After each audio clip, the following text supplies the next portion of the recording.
there, cryptocurrency has taken over the online currency conversation, but in the Caribbean, we need a better understanding of the digital economy. We can't wait to have the conversation with Serah Radhaykisson about this digital economy within the Caribbean. We'll be right back after this. People think that this is the way things are working. So employees, team members, managers, leaders, but in actuality, there's a massive gap between what you think you're delivering and the experience that your customers are actually having on the front line. Launching an online business needs a little bit of a mindset change. It's not just purchasing the website or the system and then sales come through automatically. There needs to be a little bit of a groundwork.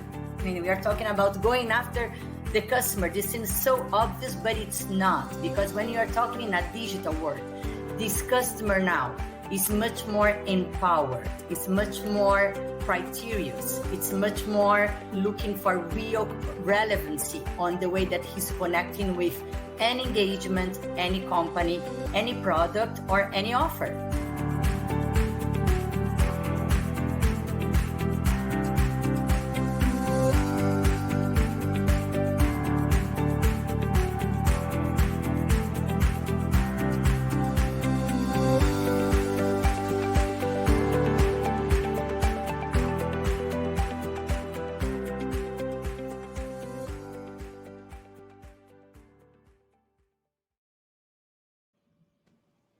Good morning and welcome to First Atlantic Commerce. Here on the FSC Live Show, we cover all things e-commerce in the Caribbean. Our guests join us from all across the world and generously share their expertise, knowledge, and insight into the digital world and how we operate it within it.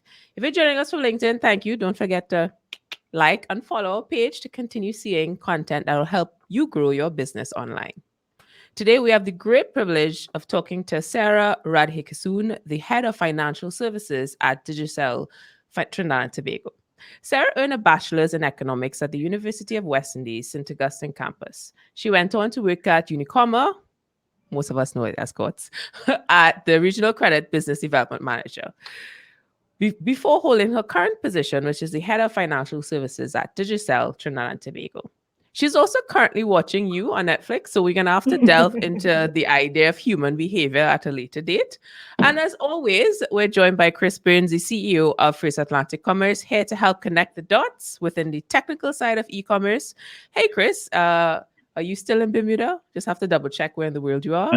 Hi, good morning, everybody. Yes, still here in Bermuda, very sort of wet and blustery Bermuda, but I'm still here, planning on traveling soon though, Costa Rica. For work. Oh, nice. Okay, well, at some point in time, I'm still gonna have to discuss the fact that Bermuda gets cold because it just doesn't correlate with the Bermuda shorts. But Serah, for those who don't know, where in the world are you? Oh, actually, right now I'm in Guyana. Remotely based in Guyana, but I'm working in Trinidad. Oh, awesome. So we truly have a Caribbean conversation today. Yeah. Wow. Okay. Yeah. So let's get straight into it. What, for those especially small business owners who religiously watch this show, what is considered a digital economy, Serah? Let's break it down in the most layman terms possible. Sure. So a digital economy is, I would say, an extension of the traditional economy. It just uses digital networking and communication infrastructure to give people a platform and organizations a platform to conduct business. So whether it's Facebook or WhatsApp or a website, you use these platforms and you conduct business. I would say the digital economy is kind of undermining conventional notions about how we're doing business and changing the way businesses are structured, the way businesses give services to their customers, and how customers gain information. Great. Shout out to Diane and Nigel, who slide into comments to say good morning.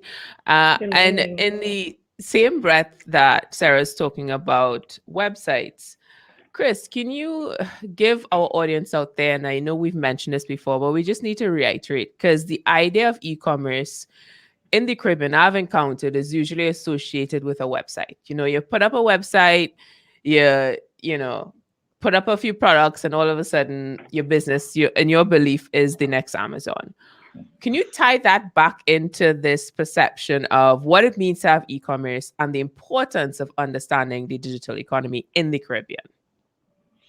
Yeah, sure. So from our perspective, when we look at the digital economy and e-commerce in general, it really depends on what your overall strategy is for being online.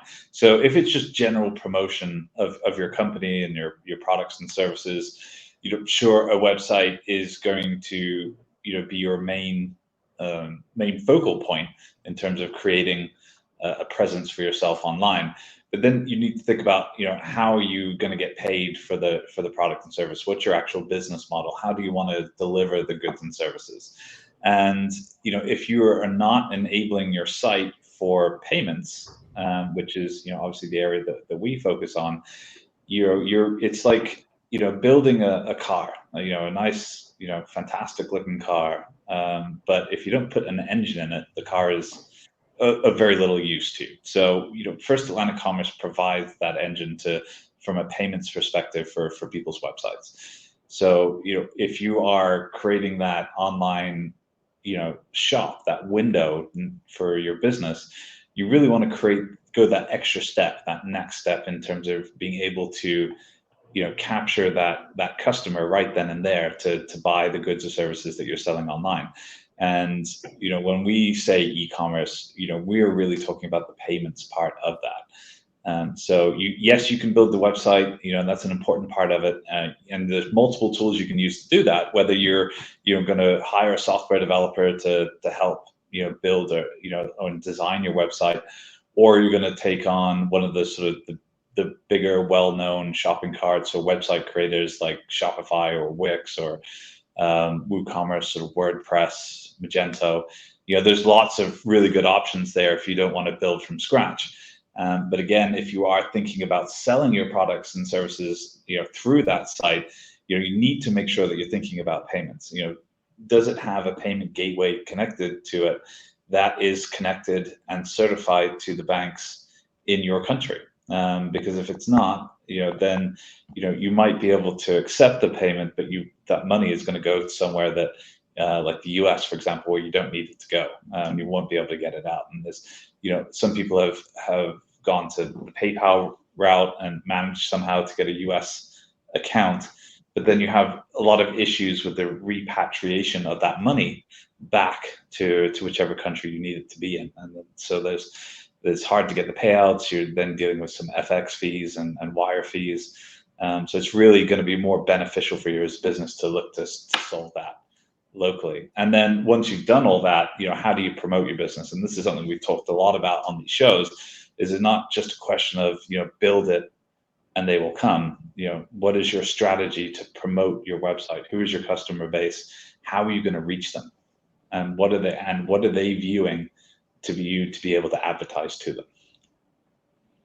Yeah, all important factors, and it's going to be difficult, and it is difficult for a lot of business owners because you're going through a huge learning curve and being forced to do so in order to survive.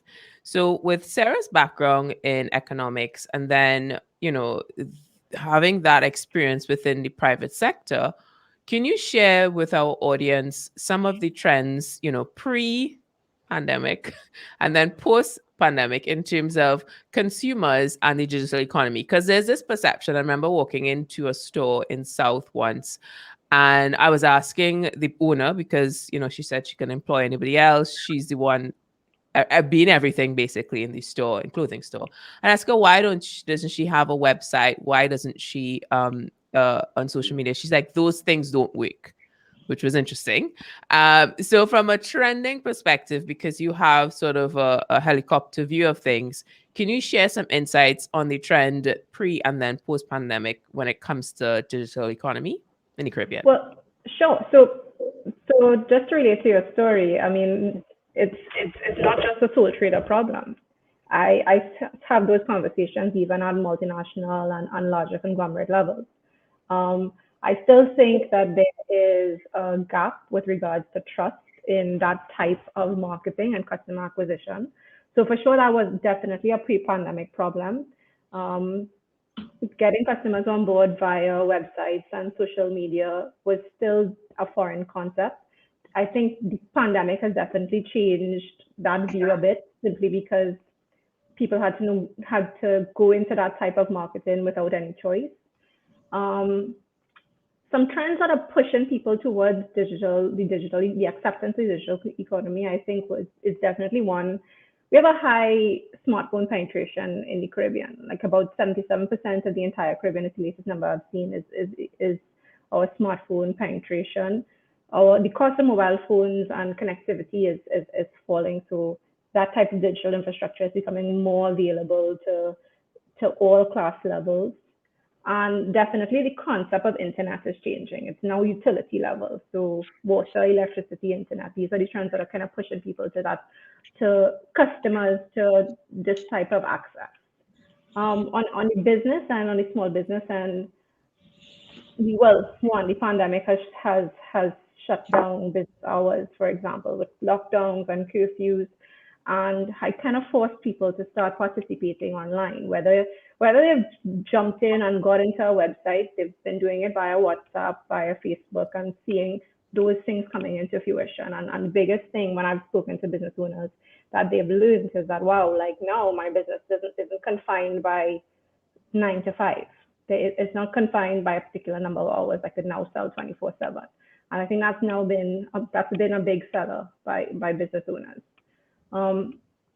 We and to me, just to touch on Chris's point as well, with regards to e-commerce, one of the hesitations that lends itself to people accepting a payment gateway is the reverse, right? Like, we need to understand our credit card penetration in the Caribbean.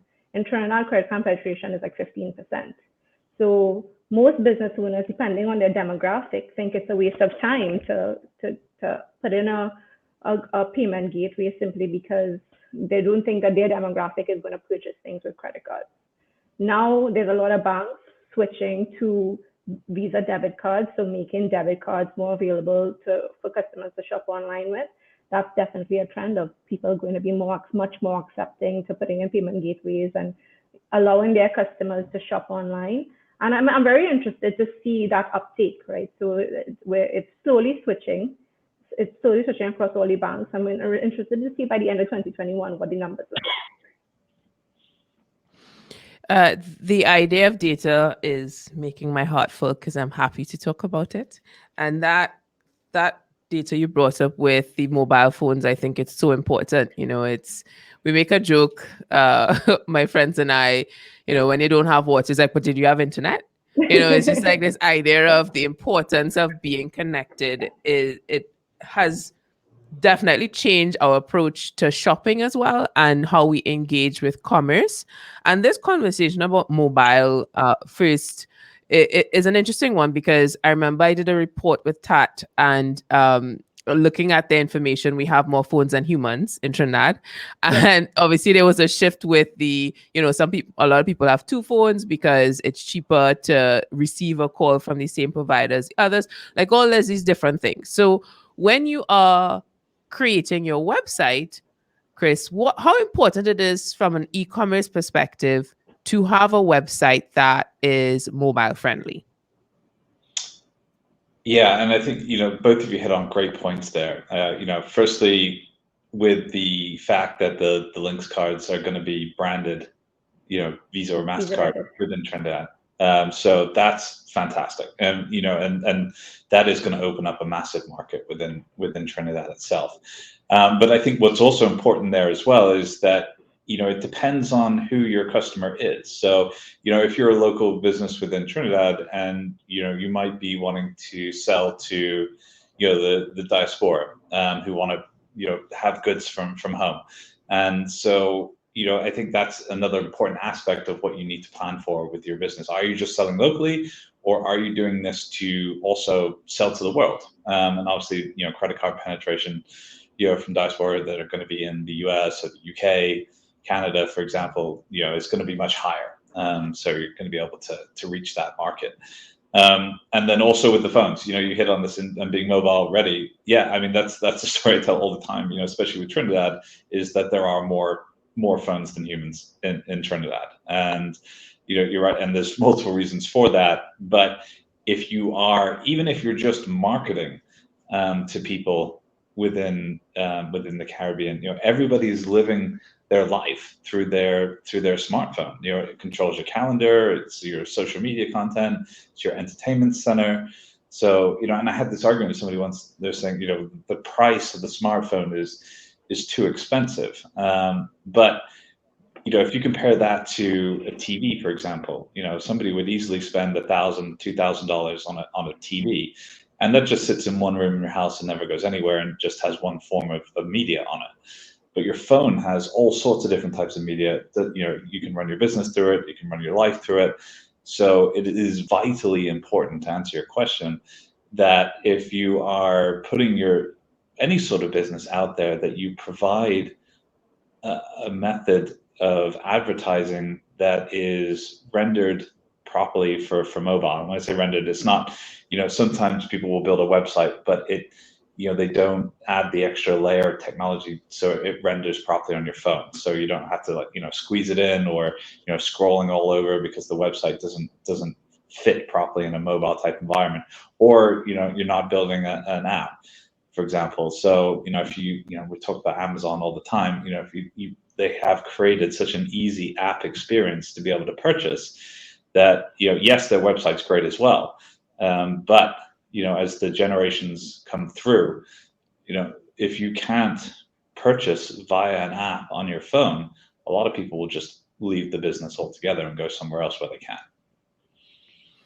Yeah, and just to reiterate, the $1,000 for that TV that Chris is talking about, that currency is not in TT, guys. You're not gonna get that anywhere. FYI. USD, definitely. There we go. I just wanted to confirm. And I could actually reiterate the conversation around mobile as well, because we do ad campaigns for a lot of clients across the Caribbean, and 9 out of 10 times the campaign is 80% consumption from a phone. And a lot of times content creation that companies are doing does not cater for that, because their actual consumers are basically obsessed. I mean, it is what it is. So you now have to decide how you want to fit into a conversation that already exists. And with that, we're talking about trends. We're talking about, penetration when it comes to credit card. That 15% that Serah mentioned earlier, that's still money to be had, right? So how do you attract that where do we go from there? So we're going to explore that further right after the break.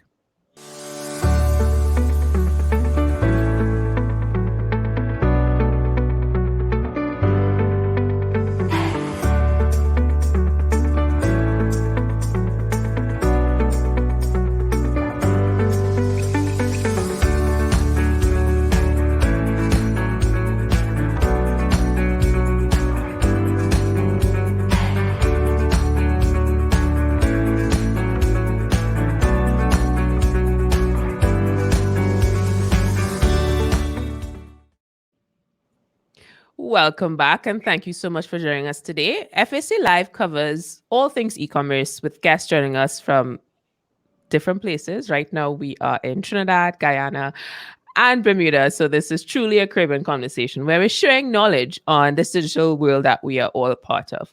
You're not going to find these conversations anywhere else, so be sure to like and follow our LinkedIn page. Don't just mark out the live show. Just go and click follow, right? Okay, it's fine. So you don't miss a single live show, and be sure to comment with any questions, because we will sure to answer them. Shout out to David. He is in the mix and definitely following the conversation. As always, I'm joined by Chris Burns. He's the CEO of First Atlantic Commerce, here to help connect the dots with the technical side of e-commerce. Shout out to Chris. He's the one in Bermuda. Hey, Chris. Good morning. And we're joined by Serah, the head of financial services at Digicel Trinidad and Tobago, and we're here to discuss understanding the digital economy in the Caribbean. And if you missed it, Serah dropped some gems about the penetration within the credit card space. And for a lot of small businesses, where let's be honest, in Trinidad, we're still under a state of emergency and you're battling with so many things. Uh, my mom said she walked through the mall and it was like a ghost town. And this is not a Halloween reference. It's literally stores that are closed. So, with all these things that are being thrown up in the air and folks are still buying stuff, why should Caribbean business owners educate themselves about the digital economy, Serah? What guidance would you give to that small business owner? Well, one, like the latest statistic I saw with regards to small business closure in Trinidad is like 6,000 businesses have closed over this lockdown period, right? And one of the things that going digital gives you is a lowered cost. So if you're trying to get back in the game or you're trying to create something new, a digital experience gives you lowered costs. You don't need a storefront, less security, less staff. There are so many fixed costs you can get rid of by just going digital. It definitely is an easier way to attract customers. So CAC customer acquisition costs are significantly lower by going digital. So you drive customer traffic via social media, via your website, via all the other different mediums that push traffic to your business. And I think definitely the biggest thing is customer experience. Now, the Caribbean customer wants to do business where they want to, when they want to, and the fashion in which they want to. So giving that kind of contextual, personalized experience is a big seller, and it's going to make you a game changer in your industry. I guess lower on the tier is, well, not necessarily lower, but a more boring one is streamlining your entire business, which is, so when we think about going digital, we really just think about the e-commerce platform, but there's so many other things that can be improved. The way you manage inventory. So a big gap a lot of people do is that they create this website, they put it up, but their website isn't tied to their enterprise system. So when somebody purchases something, it's not actually deleted from the inventory. There's still a whole sort of manual work at the back end that has to be done. So just thinking through your development strategy and making sure that you are able to streamline all of these things are going to bring you large benefits. So even the way you onboard customers, just think about like businesses that need customers when they walk in, they have to get all this information, depending on the product you're selling, so name, email address, etc. Like there are digital means in which you can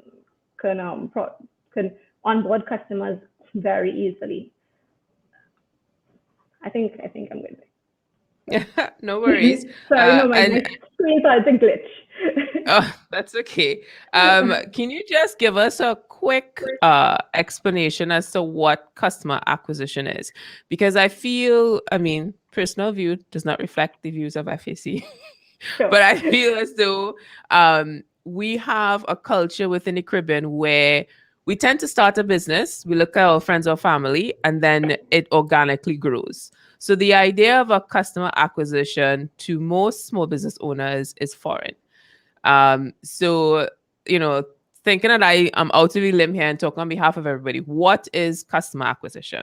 Well, so for this, let's think about a small shop on our street, right? So let's think about their typical model of customer acquisition. It's usually some type of billboard or signage around their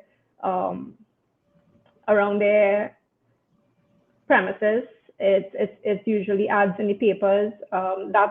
That's what typical customer acquisition is. It's any time of promotion, any time of marketing.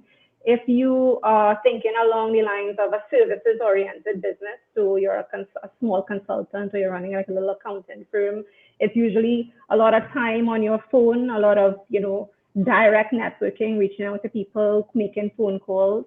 So anything that any cost attached to bringing your customer to your door.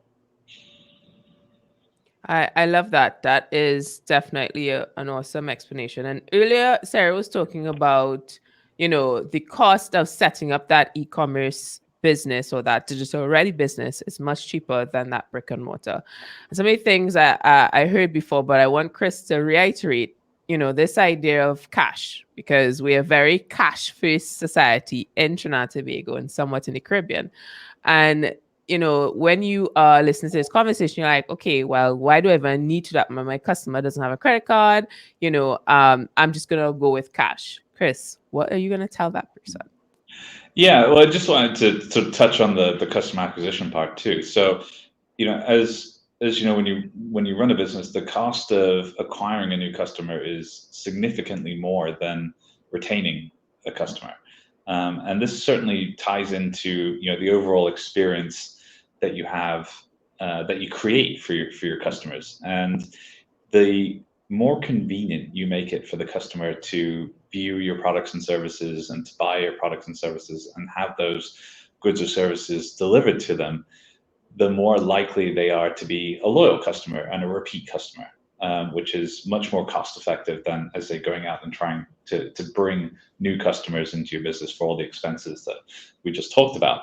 So, cash versus cards is a really good example of that, because if you make it difficult for somebody to pay you, it is more likely that they will go to somewhere else for an equivalent product or service that makes it easy for them to purchase and have the goods or services delivered to them. So even if there are the credit card penetration rate is low within the specific country that you operate in, or one of the countries that you operate in, as you mentioned, there's still that percentage to attract to your business. And cash is a real disincentive when it comes to creating an e-commerce purchasing experience, because if you have to if you say, okay, great, here's the experience now, like you put this in the shopping cart, and then you say, okay, now you have to do a bank transfer. The likelihood is you're going to get what we call like a breakage in that transaction, whether somebody is going to cancel out of the transaction and go somewhere else where they could use a card. And then the actual issues around security about accepting cash on delivery, and then also issues with potential fraud there as well. And then if you are looking at other ways to pay, like in terms of bank transfers, and this is a conversation I had with a charity yesterday, is they are suffering to get additional donations into the charity because they only supply bank account details to people. So then you require somebody to go away from the website, log into their internet banking, donate, and then you only have the chance for that person to donate once. So if you create an e-commerce environment where they can go online, donate, and then potentially choose to have a recurring payment, for example, to donate once a month at a certain amount, that is not an amount that's too high. So they just constantly have that transaction going out of their bank account, then you've created additional donations and or revenue for your company. And also when people are dealing with cash, they only spend the cash that they have in their wallet. So when you're attaching, a transaction to a card, they're more likely, and there's lots of statistics out there that people will spend more with a card than they will with just the cash that they have in their wallet. You're talking to me there when you're talking about the NGO, because over the last couple of months, I'm trying to make a real effort to give more. And in my research, as bad as it sounds, we want to give, but we want to give conveniently. And it's something that is just a reality. And I am a big fan of animals. I don't think we treat animals in this country very well. So I've adopted an animal, and I started to give them money, and then their system, something happened. But what I do now is I actually pay a supermarket and they deliver it. So I just, on the end of the week, at the end of the month, I just basically, put it in the cart and then it's delivered. And I have no sort of engagement. They don't need to know who it's from. I feel good about it. And I think that's so important to acknowledge for any NGOs watching this. The easier you make it for your donations, the more you're going to get, because it's the same concept. And I love what you mentioned there, Chris. So when it comes to the challenges, because Sandra, don't worry, I have you. We're on the same page. I see a question come into it just now. It's definitely a shift, a change that's happening, and there's some challenges that a lot of businesses are going to encounter. So we want to expand on those challenges and hopefully shed some tips for the folks who are watching this right after the break.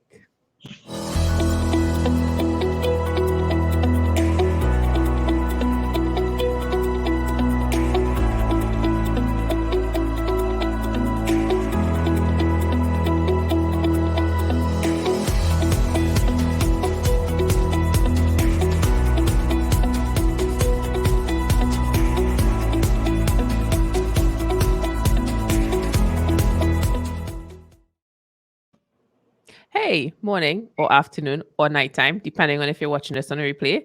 Thanks so much for joining us today. FSC Live covers all things e-commerce with guests joining us from different islands, especially today, sharing their knowledge on this digital world that we're all a part of. You're not going to find these conversations anywhere else, so be sure to like and follow. If you have someone who is interested in this discussion and they're not on LinkedIn, that's okay. We're on Facebook.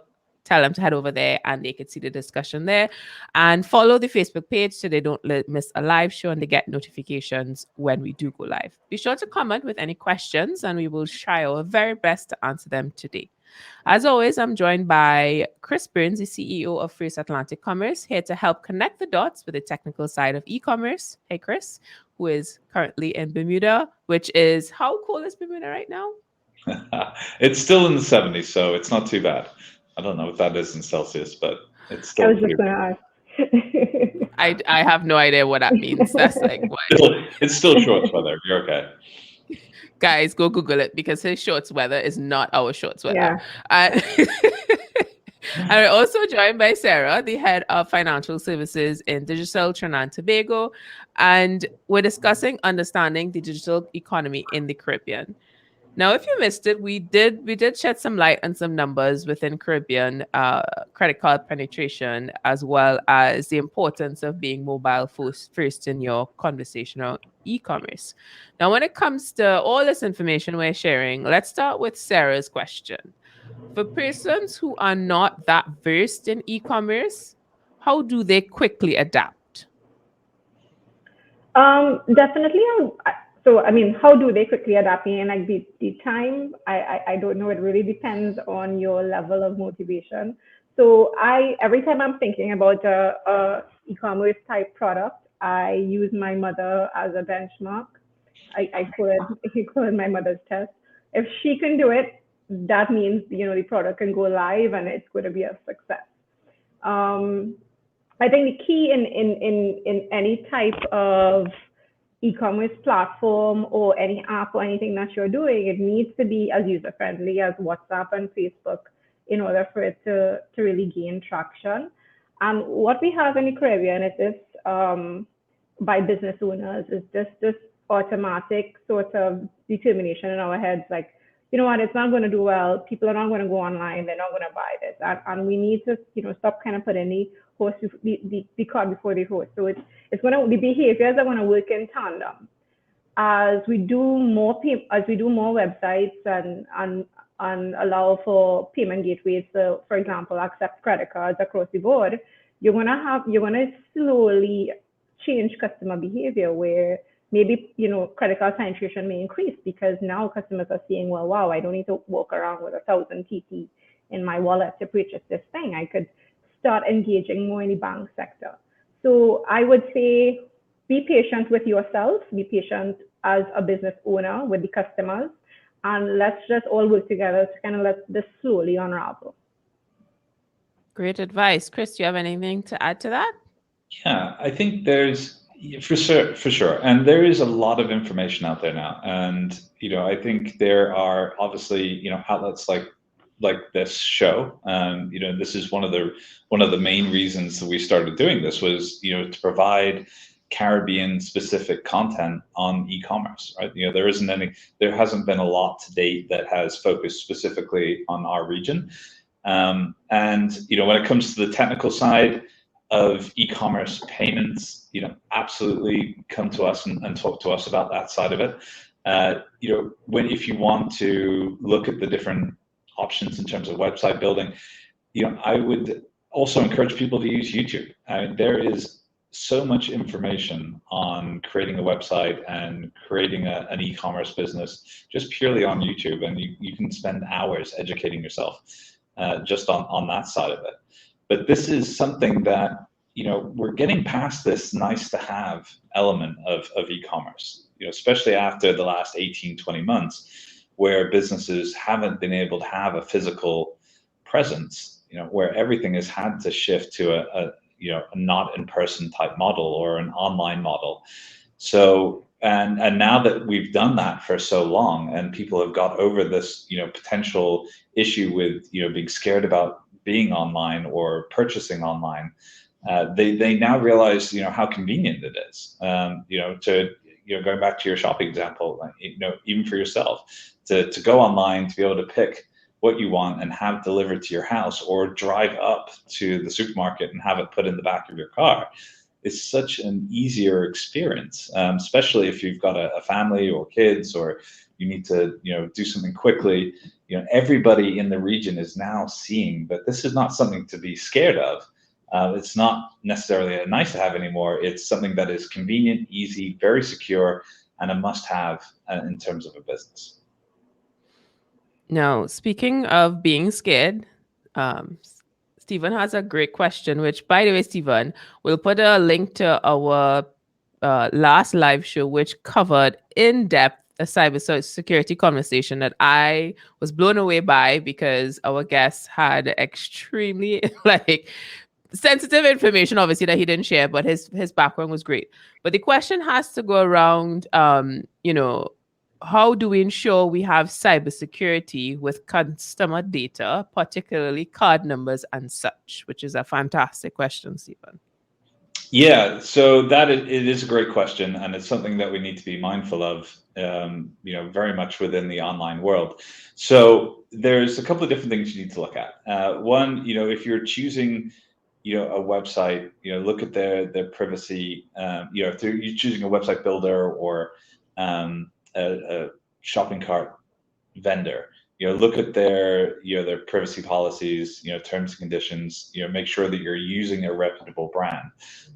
Somebody that has done this many times before, can show lots of examples of how they have, helped businesses, create their websites, secure the data on the business. There is a lot of information on, if you go into Wix or Shopify or WooCommerce, there's a lot of information on their sites in terms of everything that they do to secure, sensitive data on your customers. When it comes to card numbers, this is really where FAC kicks in.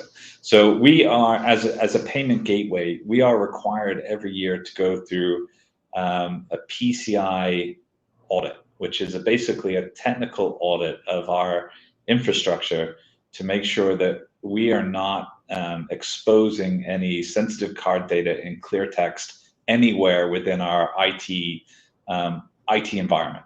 So it's like a financial audit, but from a technical perspective, it is basically a 3-month process that we go through, where we hire an outside firm to look at all our policies and procedures, try and hack into our systems, look for any data, any misuse of anything, and then we are what's called PCI DSS level 1 certified.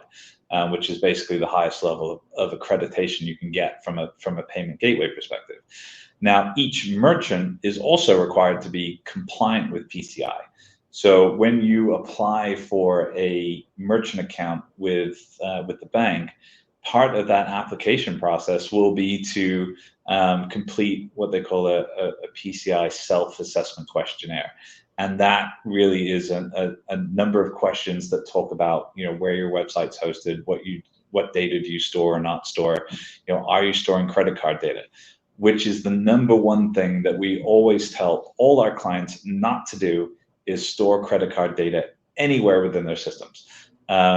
You don't, as a merchant, you're not, designed, your systems generally are not designed to provide the level of encryption and security that our company is designed to do, to be able to support that. So, we talk about not necessarily building higher walls to keep people out, but removing the gold from the vault. So if anybody does get in, there's nothing for them to steal. So you can store all your credit card data with us, essentially, rather than taking that risk and storing it yourselves.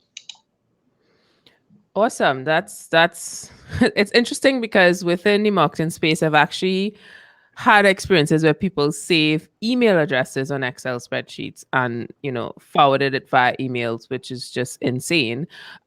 So if that's that to me isn't as great as that credit card information. And for those who may not have understand some of the technical aspects of what Chris was sharing, Sarah, do you have any input on that? Not necessarily. No, I definitely don't have any input on the technical aspect of how these things are managed. I will say though that from a customer psychological perspective, we tend to have a lot more faith in, I would say, global products or things that are not, we're happily put our credit card into a website that's coming from the US or any other country in the world and not question their level of cybersecurity. And I just think that we need to have more faith in our local business owners. Like we need to, do your due diligence and ask questions. I'm not disagreeing with that. But when was the last time you questioned a US type e-commerce website? And so I just want to, know to yourself, you're from the Caribbean, you're smart, you're intellectual as a customer. Extend that level of trust to our small business owners who are now moving to the trajectory to go to online. Yeah, I feel like you're talking to me when you said that. because in a heartbeat, you don't think about putting your information in the Macy's, the Hush Puppies, because that's where I get my shoes.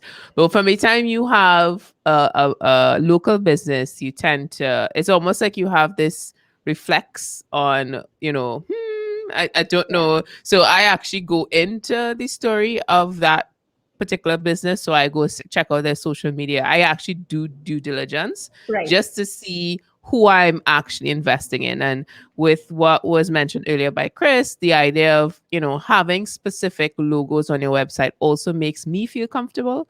So if I see a particular organization that showcases that you acknowledge that, there is a level of security by this website, there's actually HTTPS, which surprisingly a lot of websites still don't have. So it's a balance of responsibility and giving small businesses a chance, which I completely agree with.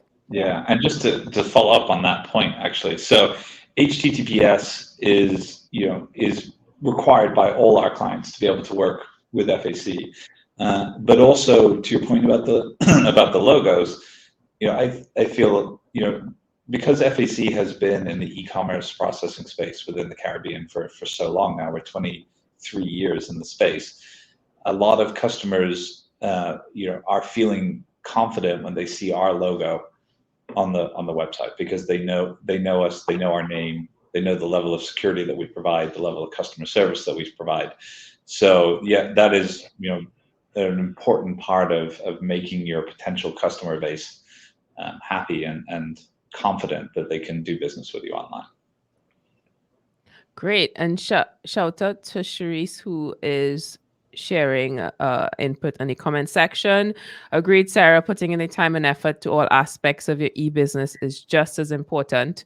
And, with this shift, the new normal, which we are cringing at that term, but it is the truth. We are navigating into whatever this world looks like because we're still figuring it out. We're still talking about a booster.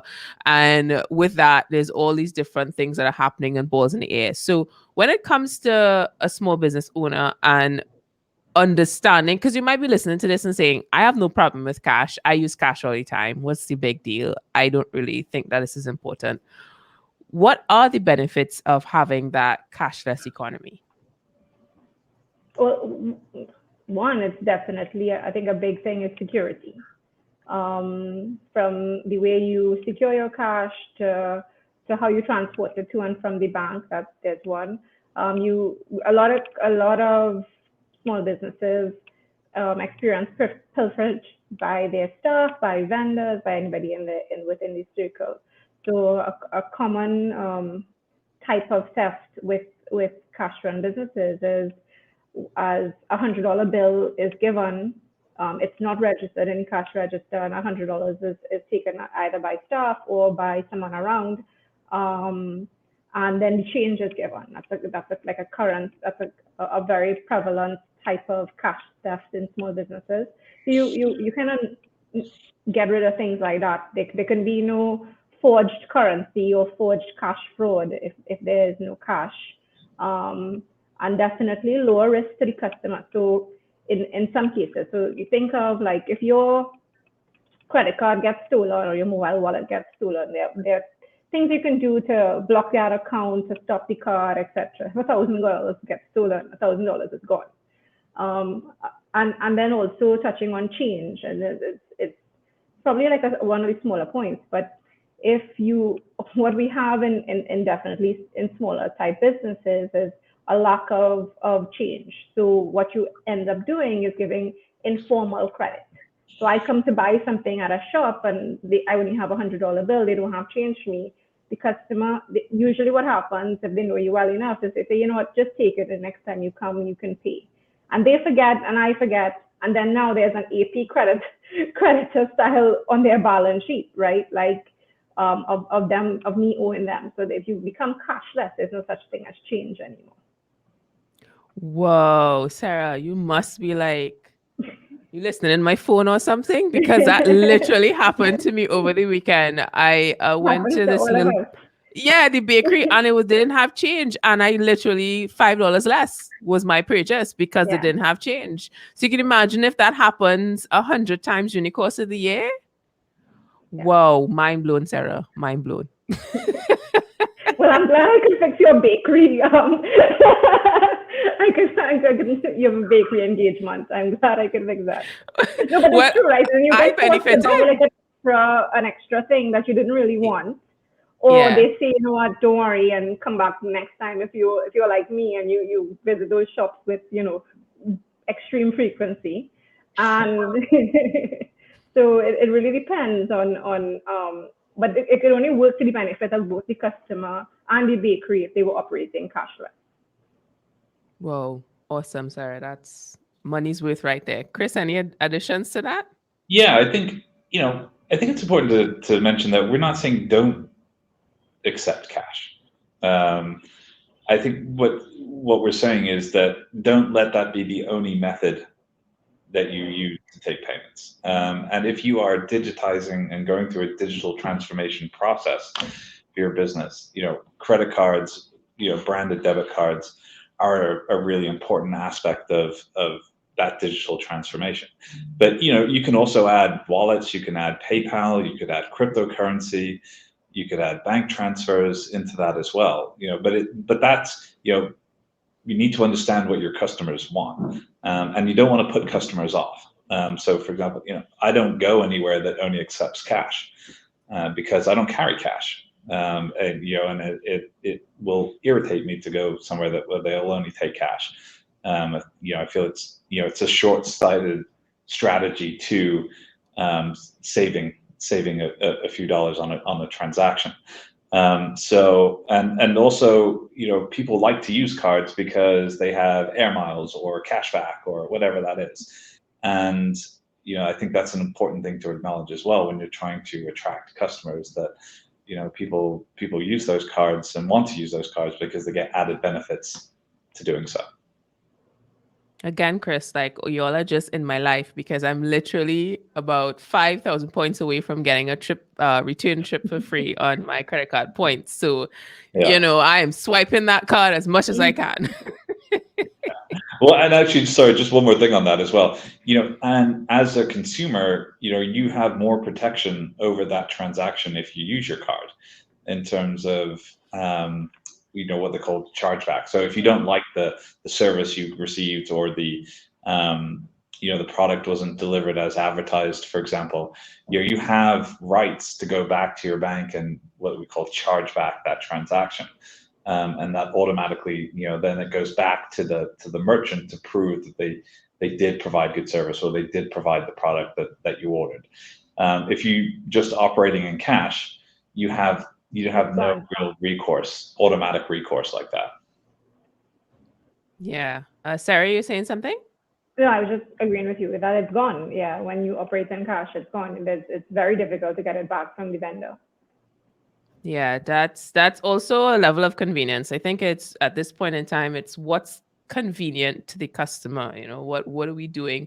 Because I get notifications every time I make a purchase, or it's a subscription comes through on my email. And there was one time, apparently I made a purchase in buying an engine in Texas. Thankfully, it was stopped, and the card was thing. And there's a level of comfort I have in that, and knowing that there's some big company in the back making sure that my money is not willy-nilly being contributed to someone's desire to have a new car. So it's really a point of comfort. And with both of your experiences, within the e-commerce and having that economics background, Serah, I'm interested to hear about any predictions you may have about the cashless society within the Caribbean. But we're going to touch on that right after the break.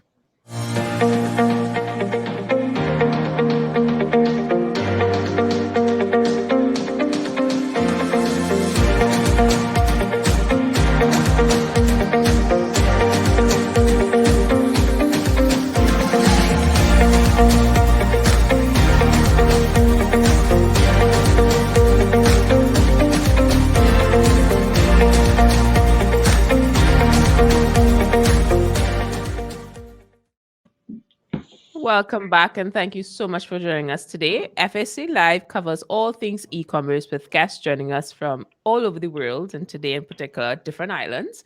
We share knowledge on this digital world that we are all part of. You're not going to find these conversations anywhere else. Trust me, I've looked. It's not going to happen. So make sure to like and follow us on LinkedIn so you don't miss a single live show. Be sure to comment with any questions you may have, and we will try our best to respond to them today, as we did with Stephen and the conversation around cybersecurity. As always, I'm joined by Chris Burns, the CEO of First Atlantic Commerce, here to help connect the dots with the technical side of e-commerce. Hey, Chris. What's up? Hey, everybody. What's going on? Hi there. There we go. And today our guest is Serah, the head of financial services in Digicel Trinidad and Tobago, and we're discussing the digital economy in the Caribbean. I just want to double check to make sure that we are covering all our questions today. Shout out to Louise, convenience plus security, winning more customers. Can't agree with that. It's just like, yeah, can't agree with that more. All right. So we are discussing this conversation around digital economy, and you can't have a conversation around digital economy without having the word cashless in it, right? And when it comes to a cashless society, which feels like it's far, far, far away in Trinidad's future, but that's okay. We're here to have hope and move on. I would love to hear your prediction, Serah, on what the future will hold within the Caribbean economy. Well, so right now, I think we have a lot of friction with regards to digital payments. And I feel that within the next 5 years, we're going to see that definitely changing. The Caribbean customers' mindset is changing with regards to what we, how we want to purchase and our relationship with money, especially over the past year and a half. Globally, payments and banking is the industry is shifting. So like the next big bank, so to speak, maybe Alibaba.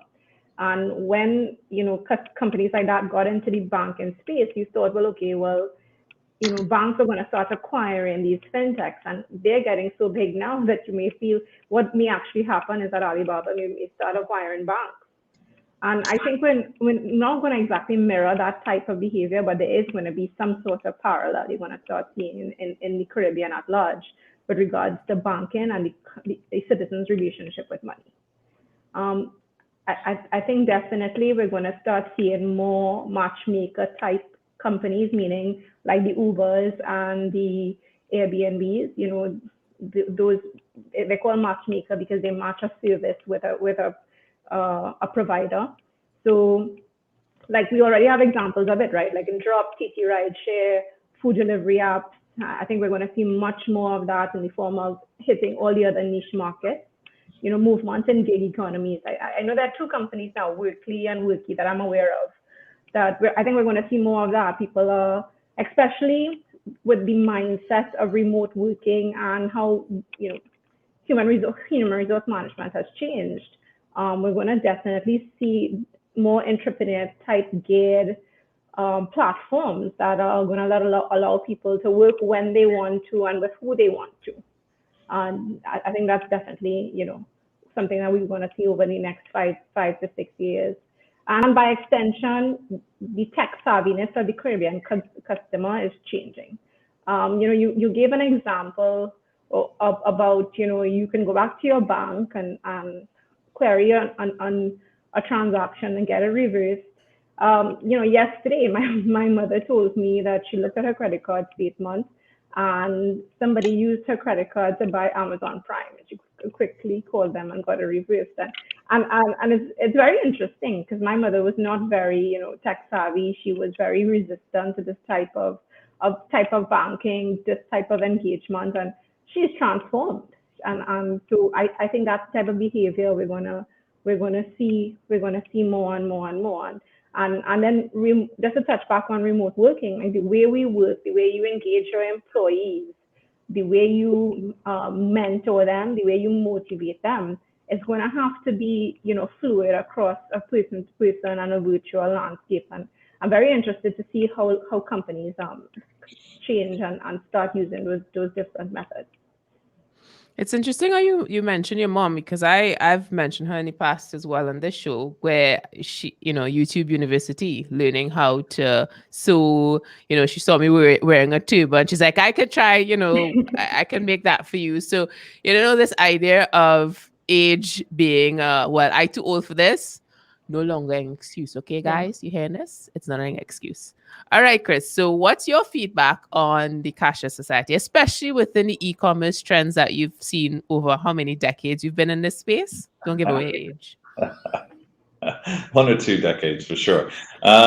So you can have this conversation these days without, at least making a nod towards, cryptocurrencies, right? So, there is, a lot of interest, a lot of noise around it. There's a lot of confusion around it. It seems to be that, at the moment, whereas people are buying, things with Bitcoin, for example, there's still, a long way to go for that. And there's a long way to go for the networks to be actually, to cope with the volume and the speed that, a card transaction would do, for example. And it seems to be more of a vehicle for creating wealth right now rather than a currency per se. But I think where that gets more interesting is things like stable coins, where you digitize fiat currency. So in the Caribbean, you've seen a lot in the Bahamas with Sand Dollar, for example, which is a digital currency, fiat currency issued by the Central Bank of Bahamas. You've seen Dcash come out in Eastern Caribbean. There's lots of other examples around the world. So, there is a move towards this sort of digitizing. I think the stable coins are probably more interesting than the actual cryptocurrency for, in terms of actual purchasing. But, we're always keeping track with our customers to see, what the demand is to, really accept cryptocurrency or stable coins, for example. And that's not that high at the moment, but that's not to say that's not going to change. If you look at somewhere like El Salvador, for example, where they've made it part of legislation that every business has to accept Bitcoin, which is an interesting move in itself, because, the whole point of Bitcoin is that it is a decentralized form of payment. So we're not really sure where that's going to go and how successful that will be, but it's interesting to watch. What I see as a more immediate term, opportunity within the region as well is things like gift cards and prepaid cards, because that is, sending cash across the region or into the region is an expensive proposition. So we're seeing a move towards, companies issuing gift cards where, people living abroad can buy gift cards and give them either physically or virtually to people within the region. And then or prepaid cards or reloadable, prepaid cards with a Visa or a MasterCard logo on them, to be able to turn that cash into a digital product where people can, use them online, or, if it's a physical product at a point of sale as well.